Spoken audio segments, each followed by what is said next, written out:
എന്നല്ല കൂട്ടുകാരെ, നമ്മുടെ കറി നോക്കാം.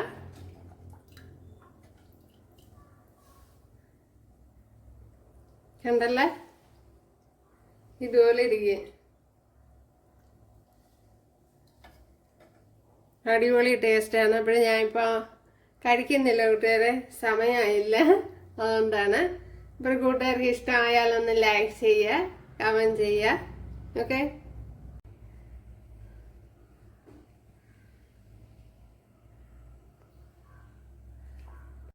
കൂട്ടുകാർക്ക് ഇഷ്ടമായാൽ കമൻറ്റ് ചെയ്യുക, ലൈക്ക് ചെയ്യുക, സപ്പോർട്ട് ചെയ്യുക.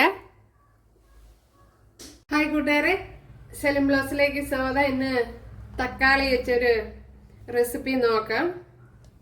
ഒരു കറി പോലെയാണ് തയ്യാറാക്കുന്നത്. അപ്പോൾ വെറൈറ്റി രീതിയിലാണ് ചെയ്യുന്നത്. ഉണ്ടല്ലോ, അതിനുവേണ്ടി 4 തക്കാളിപ്പഴം എടുത്തിട്ടുണ്ട്. ഇതിലൂടെ എന്തോ കംപ്ലൈന്റ് ഉണ്ട്. ഓക്കെ, അപ്പോൾ 4 എണ്ണമാണ് എടുത്തിരിക്കുന്നത്. ഇതേപോലെ ഇതിനെ ഒന്ന് കട്ട് ചെയ്തെടുക്കാം. നല്ല തക്കാളിപ്പഴം ഇതുപോലെയാണ് അരിഞ്ഞെടുത്തത്. 2 നുള്ള് ഉലുവ,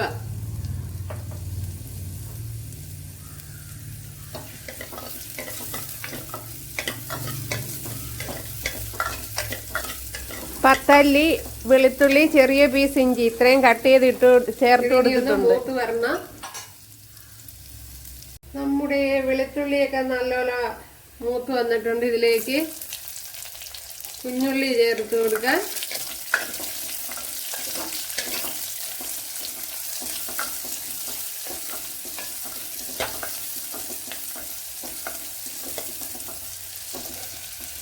കുഞ്ഞുള്ളി കുറച്ചുകൂടെ ചേർത്ത് കൊടുക്കാം. അപ്പോഴൊരു 10 കുഞ്ഞുള്ളി വരും. അത് ഇതുപോലെ കട്ട് ചെയ്തെടുത്ത് ചേർത്ത് കൊടുത്തതാണ്. ഇതിലേക്കിനി കറി ലീവ്സ് ഇട്ട് കൊടുക്കാം. ഉണ്ടല്ലോ വിട്ടാരെ, നോക്കാം. ഇനി ഈ കുഞ്ഞുള്ളി ഒന്ന് നല്ലപോലെ ഒന്ന് മൂത്ത് വരണം. ഇപ്പോഴും കൊച്ചുള്ളി മൂത്ത് വന്നിട്ടുണ്ട്. അതിലേക്കിനി ഈ തക്കാളിപ്പഴം ചേർത്ത് കൊടുക്കുക. എല്ലാം നല്ലപോലെ മൂപ്പിച്ചെടുക്കണം. കൊച്ചുള്ളിയും വെളുത്തുള്ളിയും എല്ലാം നല്ലപോലെ മൂപ്പിച്ചെടുക്കണം. എന്താ നല്ല മണം.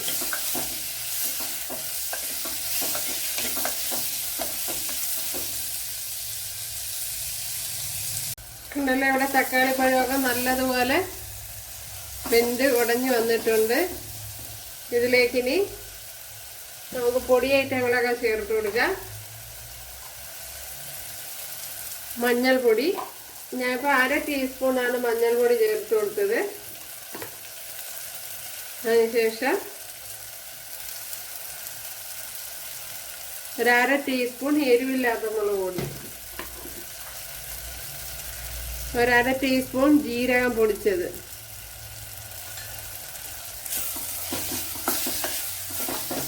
ഇനി ആ പൊടിയെല്ലാം പച്ചമണമൊക്കെ നല്ലപോലെ ഒന്ന് മാറ്റിയെടുക്കണം.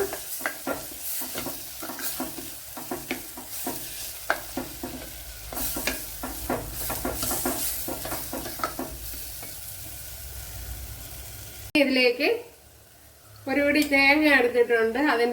അത് മിക്സിയുടെ ജാറിലിട്ട് അടിച്ചിട്ട് അതിൻ്റെ 2ാം പാൽ എടുത്തിട്ടുണ്ട്. അതൊന്ന് ചേർത്ത് കൊടുക്കുക. കോക്കനട്ട് മിൽക്ക്,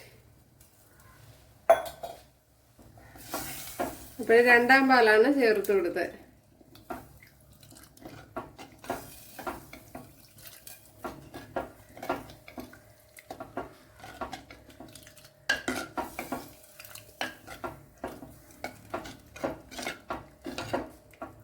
ഇനി ഇതിൽ കിടന്ന മസാലയെല്ലാം ഒന്ന് നല്ലപോലെ ഒന്ന് വെന്ത് വരണം.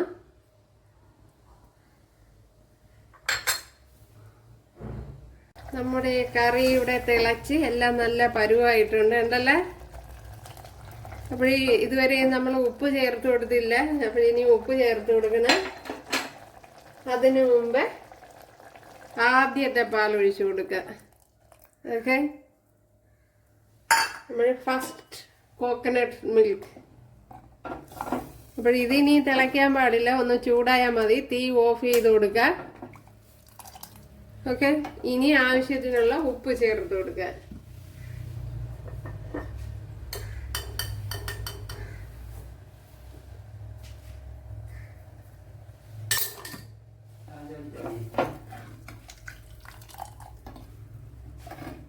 ഉണ്ടല്ലേ.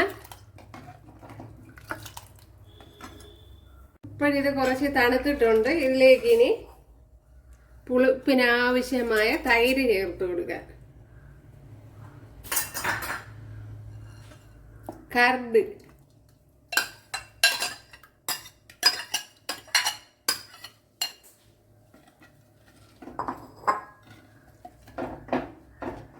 ഇപ്പോൾ കുറച്ച് തണുത്തതിന് ശേഷം വേണം ചേർത്ത് കൊടുക്കാൻ.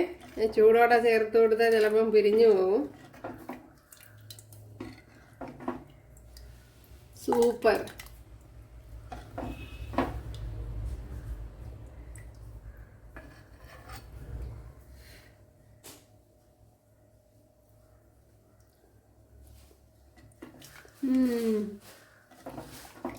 അടിപൊളി.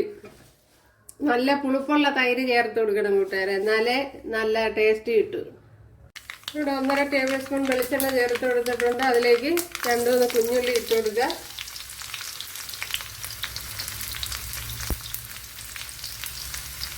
അങ്ങനെ വറ്റൽമുളക് കൂടെ ചേർത്ത് കൊടുക്കുക.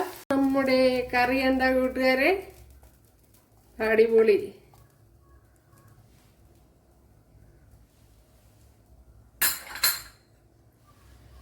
ഉണ്ടല്ലേ. അപ്പോഴെല്ലാവരും ചെയ്ത് നോക്കുക. ഇഷ്ടമായാൽ സബ്സ്ക്രൈബ് ചെയ്ത് സപ്പോർട്ട് ചെയ്യുക. അടുത്തൊരു വീഡിയോ ആയിട്ട് കാണാമെന്ന് പറഞ്ഞുകൊണ്ട് എല്ലാവർക്കും താങ്ക്സ്.